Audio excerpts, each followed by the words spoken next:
आज हम cell signalling पढ़ने वाले हैं। सेल सिग्नलिंग, ये सेल सिग्नलिंग क्या होती है? सेल सिग्नल होती है एक सेल की दूसरे सेल से बातचीत। ये लिख मत आना। मतलब एक सेल दूसरे सेल से कैसे कम्युनिकेट कर रही है, कैसे अपने मॉलिक्यूल्स, अपने सिग्नल्स एक्सचेंज कर रही है। ये सेल 1 है, ये सेल 2 है। जब आप लोग बातें किए बिना नहीं रह सकते तो ये कैसे रह लेंगे? मतलब ये एक सेल दूसरी सेल से किस तरीके से कम्युनिकेट कर रही है, सिग्नल ट्रांसफ़र कर रही है, ये हम पढ़ने वाले हैं सेल सिग्नलिंग के अंदर। अब ऐसा कोई ज़रूरी नहीं है कि ये सेल यहाँ है तो ये सेल इसके दूर हो तभी ये सिग्नलिंग करेंगे, नहीं। एक सेल यहाँ है, एक सेल यहाँ है, यहाँ से एक सिग्नलिंग मॉलिक्यूल रिलीज़ हुआ, ये पहुँचा इस वाली पे, इसने इसे एक्सेप्ट किया और अपनी प्रोसेस स्टार्ट कर दी। ये है पैराक्राइन सिग्नलिंग, पड़ोसी को एक्साइटेड करना। पहली क्लियर?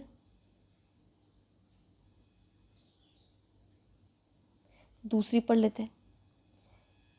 एक सेल ऐसी है और दूसरी ये देखो जैसे इसकी चिपक के ही है। मतलब यहाँ से कोई सिग्नल मॉलिक्यूल रिलीज होंगे तो बिना डिस्टेंस ट्रेवल किए यहाँ पहुँच रहे हैं।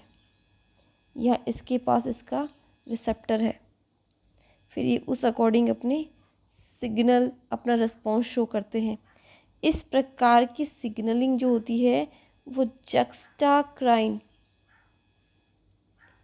एकदम बिल्कुल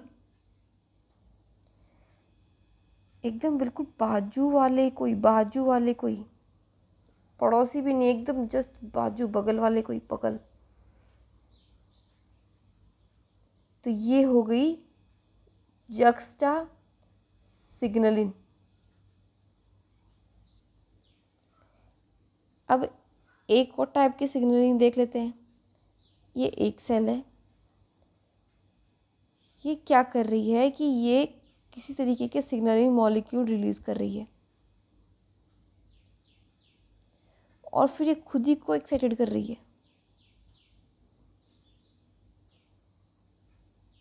ताकि और बनाए और प्रोड्यूस करे हैवी अमाउंट में। तो ये जो इस प्रकार की जो सिग्नलिंग है वो है ऑटोक्राइन, सेल्फ, अपने आप ही ऑटो, सेल्फ।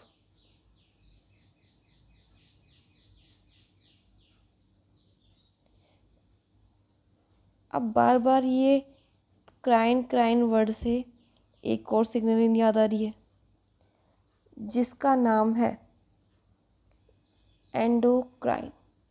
ये हमें पता है कि हमारे पास एंडोक्राइन ग्लैंड्स होती है तो उनमें भी तो सेल होगी, उनमें भी तो सेल्स होगी। तो वहाँ से क्या रिलीज़ होते हैं? हार्मोन्स रिलीज़ होते हैं। वहाँ से क्या रिलीज़ होंगे? उनके सिग्नलिंग मॉलिक्यूल्स। और वो ब्लड स्ट्रीम के थ्रू ट्रैवल करके जाएंगे दूसरे सेल ऑर्गन पे, दूसरे सेल ऑर्गन पे। वहाँ पे जिसका जो रिसेप्टर होगा उस अकॉर्डिंग वो अपने रिसेप्टर से वो particular hormone, vitamin, protein, molecule, drugs receive करेंगे और उस अकॉर्डिंग रिस्पॉन्स देंगे। और इस तरह की जो सिग्नलिंग होती है वो होती है एंडोक्राइन सिग्नलिंग। तो ये 4 मेथड है जो एक सेल दूसरी सेल से कैसे कम्युनिकेट करता है। पहला था पैराक्राइन, मतलब एक सेल ये है और दूसरी सेल ये रही, दूसरी सेल ये रही। तो थोड़ा सा डिस्टेंस है इन दोनों के बीच में, देखो डिस्टेंस है, थोड़ा सा डिस्टेंस ट्रेवल करना पड़ेगा इसके मॉलिक्यूल को, थोड़ा सा, बिल्कुल थोड़ा सा डिस्टेंस ट्रेवल, थोड़ा सा ही, लेकिन शॉर्ट डिस्टेंस ट्रेवल। तो इस प्रकार की जो सिग्नलिंग होगी वो पैराक्राइन सिग्नलिंग होगी। फिर हमने दूसरी पढ़ी थी जक्स्टाक्राइन, वो एकदम अटैच ही है, ये मान लो यहाँ पे से ये जा रहा है मॉलिक्यूल और यहीं इसका रिसेप्टर है और फिर ये अपना रिस्पॉन्स देगा। इसको डिस्टेंस ही ट्रैवल नहीं करनी पड़ी, एकदम चिपक के है ये जक्स्टाक्राइन सिग्नलिंग। ये लोग क्या है, सेल्फ अपने आप ही अपने आप को एक्साइटेड कर रहा है। ये तो बाजू वाले को कर रहा था और ये बगल वाले को कर रहा था और ये अपने आप को ही कर रहा है। और नेक्स्ट हमने पढ़ी है अब एंडोक्राइन सिग्नलिंग। इसमें लॉन्ग डिस्टेंस ट्रेवल होती है।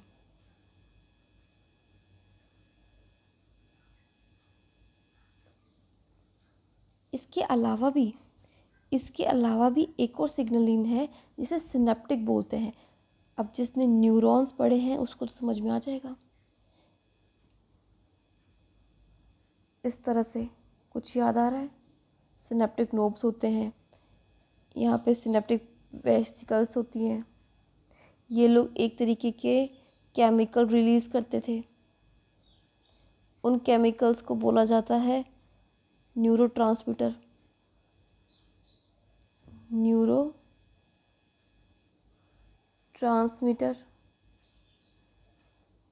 ये न्यूरोट्रांसमीटर, ये जो बीच का जो स्पेस है जिसे सिनेप्स बोलते हैं,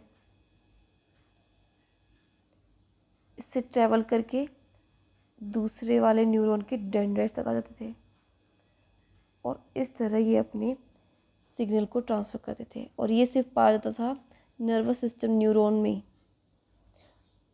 इस प्रकार की जो सिग्नलिंग थी वो कैसी थी? Synaptic signalling. इस प्रकार की जो सिग्नलिंग थी वो थी सिनेप्टिक। क्लियर हो गई? 5 तरीके की सिग्नलिंग पढ़ ली। ये मोड्स हैं कि किस किस तरह से एक सेल दूसरे सेल से कम्युनिकेट कर सकता है। तो हमने ये चीज़ तो पढ़ ली कि ये ऐसे सिग्नलिंग मॉलिक्यूल्स होते हैं और वो इस तरह से ट्रैवल करते हैं। तो इनके रिसेप्टर्स भी होते होंगे। हमने मॉलिक्यूल्स के ट्रैवल करने का अरेंजमेंट देख लिया। तो अब हम ये भी तो जान लें डिटेल में कि कौन से लिगेंड्स के लिए कौन सा रिसेप्टर बना है और वो किस तरीके से अपनी सिग्नलिंग परफॉर्म करता है। मेनली हम जो पढ़ने वाले हैं वो पढ़ने वाले हैं GPCR और RTK, या यूँ कह लो एंजाइम लिंक्ड रिसेप्टर। जो अपने कोर्स में है ना उसी पे ध्यान दे रहे ज़्यादा। GPCR पढ़ेंगे अभी और उसके बाद में GPCR ख़त्म होते ही एंजाइम लिंक्ड रिसेप्टर पढ़ेंगे। GPCR किस तरह की सिग्नलिंग होगी? GPCR क्या होगी कि प्लाज्मा मेम्ब्रेन होती है हर एक सेल की, तो उस प्लाज्मा मेम्ब्रेन पे ये रिसेप्टर होंगे आपको। ये इतने कितने पास है? 1 2 3 4 5 6 7, मतलब 7 ट्रांस मेम्ब्रेन। क्यों ऐसा नाम क्यों है इनका? क्योंकि ये 7 टाइम क्रॉस करते हैं किसको? प्लाज्मा मेम्ब्रेन को। ये GPCR है, GPCR। इसका पूरा नाम है जी प्रोटीन कपल्ड रिसेप्टर। जी प्रोटीन कपल्ड रिसेप्टर। तो इसमें क्या होता है कि जो प्लाज्मा मेम्ब्रेन होती है उससे रिसेप्टर बाउंड होते हैं। वो पर्टिकुलर अपने मॉलिक्यूल्स लेते हैं, वो मैं बताऊंगी कौन कौन से लेते हैं, और उसके अकॉर्डिंग अपनी परफॉर्मेंस देते हैं, अपना रिस्पॉन्स शो करते हैं। Enzyme linked receptor, enzyme linked receptor में क्या होता है कि प्लाज्मा मेम्ब्रेन है, उस पे ये एम्बेडेड होते हैं, बट ये किसी न किसी तरीके के एंजाइम से लिंक्ड होते हैं, तभी तो नाम है एंजाइम लिंक्ड रिसेप्टर। मतलब रिसेप्टर तो है पर एक एंजाइम से लिंक्ड है। उसके बाद ये जो एंजाइम है ना, वो आगे रिस्पॉन्स को पास ऑन करता है। इस तरीके के भी बहुत सारे रिसेप्टर्स हैं भाई, आरटीके हैं, जैक स्टेट है, ठीक है, सेरिन थ्योनिन ये वाला है, जीपीसीआर के भी बहुत सारे एग्जांपल है। विजन पाथवे भी देखेंगे अभी, कोलेटॉक्सिन वाला भी देखेंगे, पर्टूसिस वाला भी देखेंगे। तो सबसे पहले शुरू करते हैं जीपीसीआर।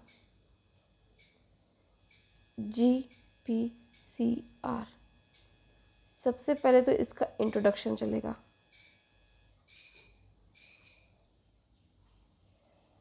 तो जीपीसीआर क्या है, इसकी फुल फॉर्म लिखो, जी प्रोटीन कपल्ड रिसेप्टर, ठीक है। जी प्रोटीन मतलब ये इस तरह का प्रोटीन है जो कपल्ड रिएक्शन में काम कर रहा है, ठीक है। नेक्स्ट एक और चीज़ देती हूँ कि ये प्लाज्मा मेम्ब्रेन को 7 टाइम क्रॉस करेगा। मतलब कि ये जो प्लाज्मा मेम्ब्रेन है उसे 7 टाइम क्रॉस करेगा। 1 2 3 4 5 6 और ये 7। ये देखो ये रिसेप्टर रहा। अब मैं कुछ टर्म्स क्लियर कर रही हूँ, वो टर्म्स पूरी सिग्नलिंग में काम आने वाली है। जीपीसीआर छोड़ो, आरटीके में भी चलेगी वो चीज़, एंजाइम लिंक्ड में भी चलेगी, तो वो क्लियर होनी ज़रूरी है। सबसे पहले हमें पता होना चाहिए कुछ एटीपी और जीटीपी के बारे में। ये दोनों ही क्या है, एनर्जी मॉलिक्यूल है। बोलते हैं ना माइटोकॉन्ड्रिया को powerhouse of the cell, ये क्या है, एनर्जी मॉलिक्यूल्स है।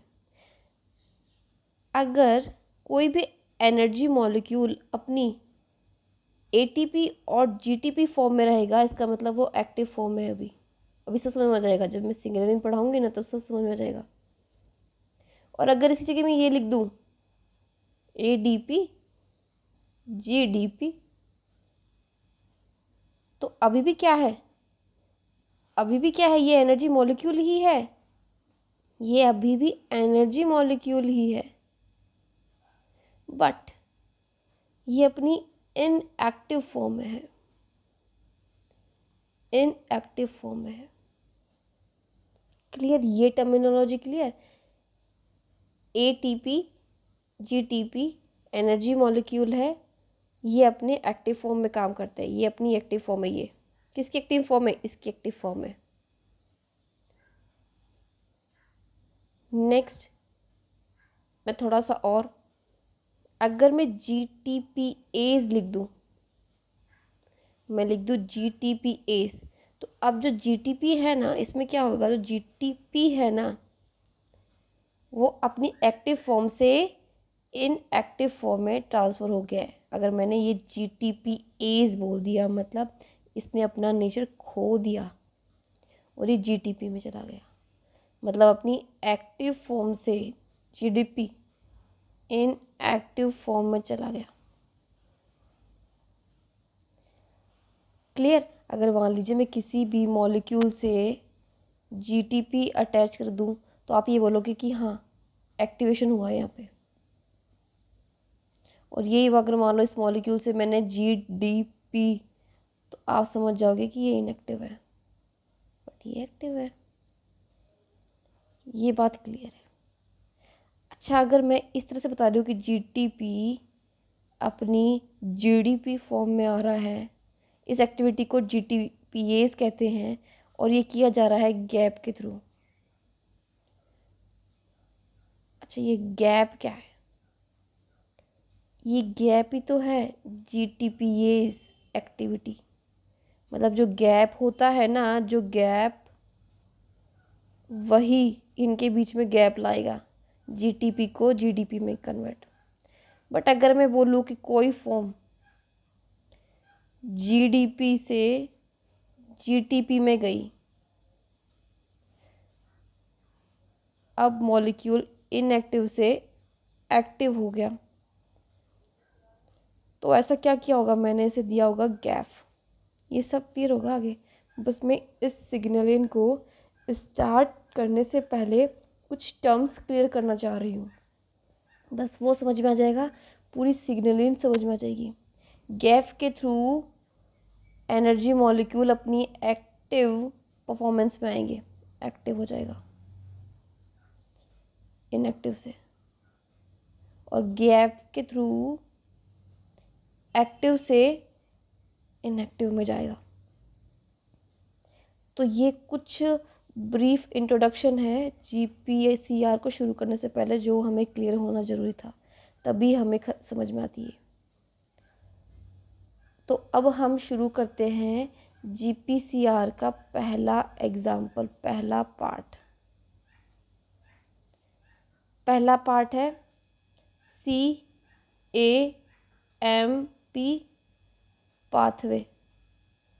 अब ये पाथवे देखना कैसे चलता है, जीपीसीआर इस पाथवे को कैसे कनेक्ट करता है, और CAMP ये नाम ही क्यों रखा है, और कौन कौन से मॉलिक्यूल्स आ जाने से CAMP पाथवे कनेक्ट होता है। मैं वही लेती हूँ, अपनी प्लाज्मा मेम्ब्रेन लेते हैं। मैंने क्या कहा था? जीपीसीआर किससे क्रॉस करेगा 7 टाइम? ये प्लाज्मा मेम्ब्रेन को ही क्रॉस करेगा। तो मैं यहाँ लिख रही हूँ, मैं यहाँ बना ही दे रही हूँ जीपीसीआर।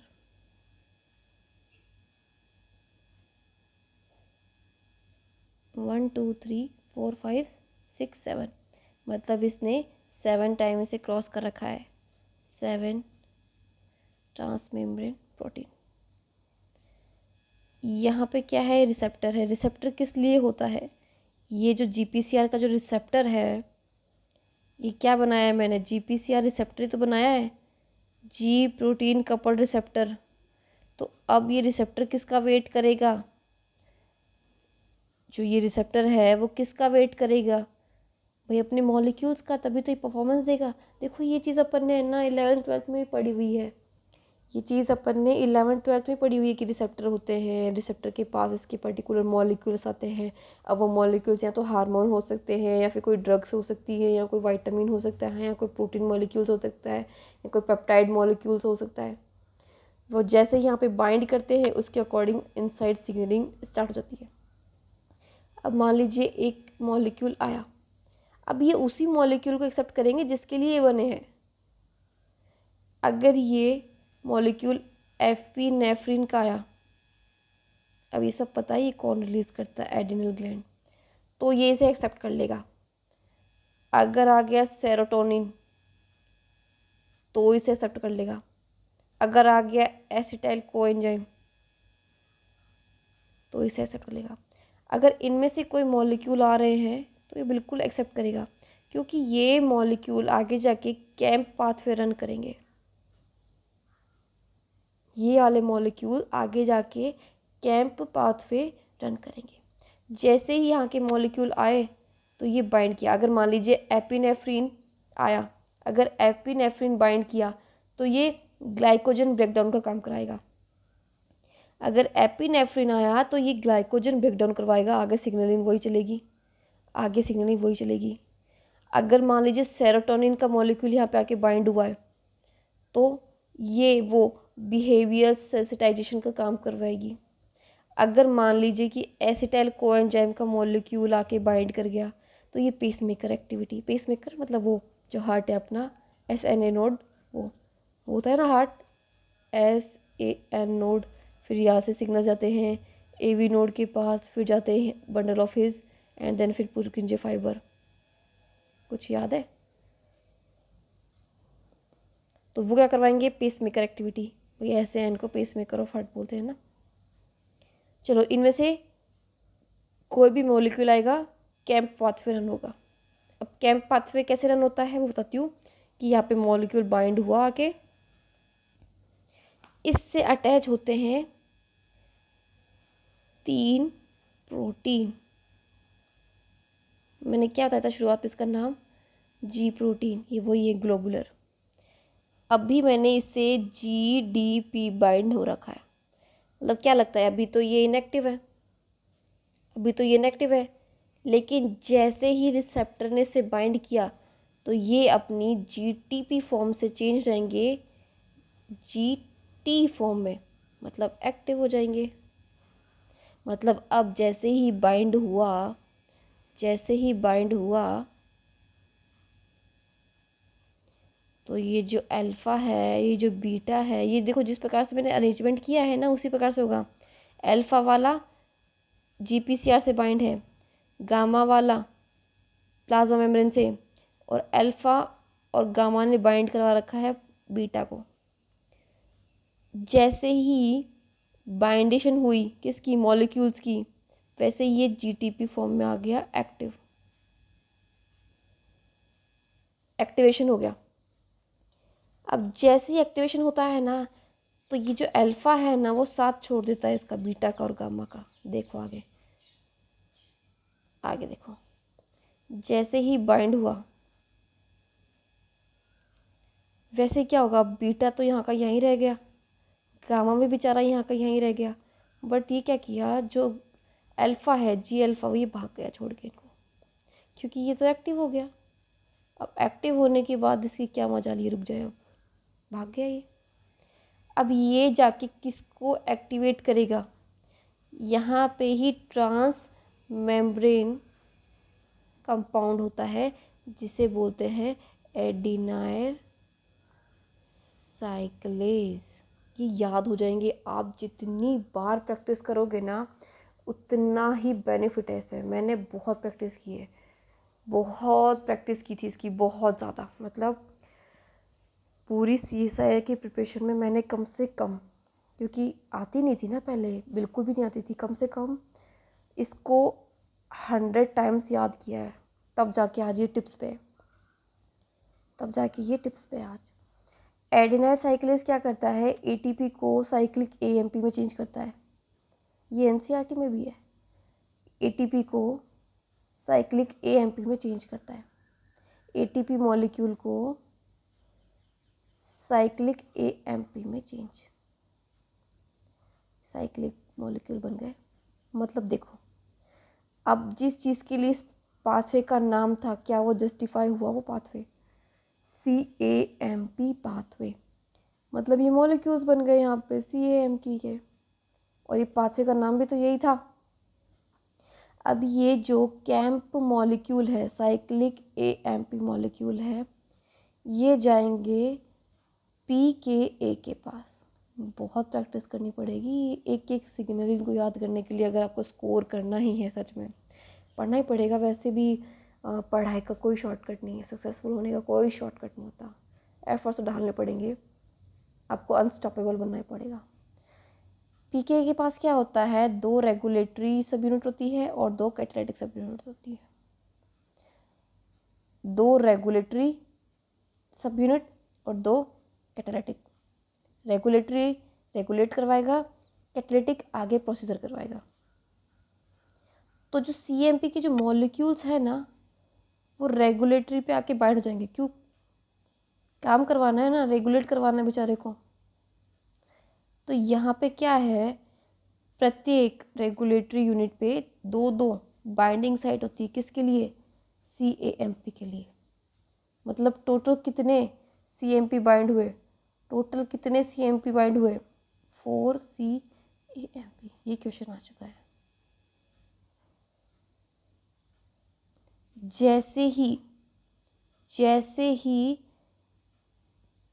रेगुलेटरी यूनिट पे, सब यूनिट पे CAMP बाइंड हुआ, वैसे ही जो ये कैटालिटिक सब यूनिट है वो फ्री हो गई, क्योंकि एक्टिव हो गए, काम करना है। इसमें कोई चेंजेस नहीं आए इनके स्ट्रक्चर में, बस इसने बाइंड किया और ये फ्री हो गया। अब ये जो है कैटालिटिक एक्टिविटी, इसका काम ही ये कैटलाइज करवाना, जो रिएक्शन के लिए बना है वो करवाना। तो ये जाएगा न्यूक्लियस में, ये जाएगा न्यूक्लियस में। मैं न्यूक्लियस दूसरी पेन से बना देती हूँ। ये न्यूक्लियस है, हर चीज़ न्यूक्लियस में जाके तो होगी, न्यूक्लियस में जाके तो होगी। इसमें क्या होगा, CREB, ये फॉस्फोराइलेट हो जाएगा। इस तरह से ये फॉस्फोरेट हुआ। क्यों? कैटालिटिक एक्टिविटी से ये आए, ATP को ADP में चेंज किया। मतलब ATP जब ADP में चेंज होती है तो एक एनर्जी मॉलिक्यूल यानी अपना एक फॉस्फेट रिलीज करेगी और एक ADP यूज़ करेगी। और ये देखो इस पे हो गया, ये लग गया, अब ये एक्टिव हो गया। अब जैसे ही एक्टिव हुआ तो वैसे ही अब DNA को पकड़ेगा ये जाके कि भाई मैं एक्टिव हो गया, जिस फंक्शन के लिए मुझे बनाया है मैं वो करने वाला हूँ। तो यहाँ पे एक डोमेन है इसका CRE, इससे जाके कौन अटैच हो जाएगा, CREB, CREB, CREB, कौन सा वाला, फॉस्फोरेट वाला। इसको फॉस्फोरेट होता देख के एक और मॉलिक्यूल इससे अटैच हो जाएगा जिसका नाम है CBP। बाइंडिंग स्ट्रॉन्ग करेंगे। CBP का एक और नाम भी दे रखा होता है बुक में, P300। उसके बाद में RNA पॉलीमरेज आएगा, RNA पॉलीमरेज आएगा, RNA पॉलीमरेज सेकंड आया और ट्रांसक्रिप्शन शुरू कर दी। और आगे रेस्पॉन्स, जिस चीज़ का मॉलिक्यूल आया है उस चीज़ का रेस्पॉन्स। अगर एपिनेफ्रिन वाला मॉलिक्यूल जुड़ा है, अगर एपिनेफ्रिन वाला मॉलिक्यूल जुड़ा है तो इस सिग्नलिंग क्या रेस्पॉन्स देगी आगे जाके कि भाई ग्लाइकोजन का ब्रेकडाउन करो, ग्लाइकोजन का ब्रेकडाउन। अगर वहाँ पे रिसेप्टर पे अगर एसिटाइल कोएंजाइम जुड़ा होता, एसिटाइल कोएंजाइम जुड़ा होता तो ये क्या पेस मेकर की एक्टिविटी कंडक्ट करते, पेस मेकर एक्टिविटी ये कंडक्ट करते। अगर रिसेप्टर से सेरोटोनिन ये बाइंड हुआ होता तो ये अपनी बिहेवियरल सेंसिटाइजेशन को प्रमोट करता। तो ये था कैम्प पाथवे। कैम्प पाथवे था, किसका पार्ट था, GPCR का, GPCR का। और ये तो बस खाली इंट्रोडक्शन था, सेल सिग्नलिंग इंट्रोडक्शन था, ये इंट्रोडक्शन का पार्ट है। नेक्स्ट लेक्चर में हम अलग सिग्नलिंग पढ़ेंगे। अभी तो बहुत सारी सिग्नलिंग रह चुकी है। अभी तो IP3 डैग वाली पढ़ेंगे, विज़न वाली पढ़ेंगे, परटूसिस टॉक्सिन वाली पढ़ेंगे, कोलेरा टॉक्सिन वाली पढ़ेंगे। क्यों? क्योंकि GPCR के एग्जाम्पल हैं वो। GPCR में सिर्फ एक ही सिग्नलिंग नहीं है ये कि कैम्प पाथवे आ गया। वैसे तो कई सौ तरह की सिग्नलिंग है, बट अपन इतनी पढ़ेंगे और इतनी ही याद हो जाए आप लोगों को, वही बड़ी बात है। फिर हम विज़न भी पढ़ेंगे, फिर हम IP3 डैग भी पढ़ेंगे, फिर कोलेरा टॉक्सिन भी पढ़ेंगे, परटूसिस भी पढ़ेंगे। ये सब पढ़ेंगे अपन ऊपर आ गया नेक्स्ट लेक्चर में। आज हमने ये कंप्लीट की है, ठीक है। तो आज के लिए बस इतना ही, मिलते हैं नेक्स्ट लेक्चर में, वीडियो में। तब तक के लिए थैंक यू।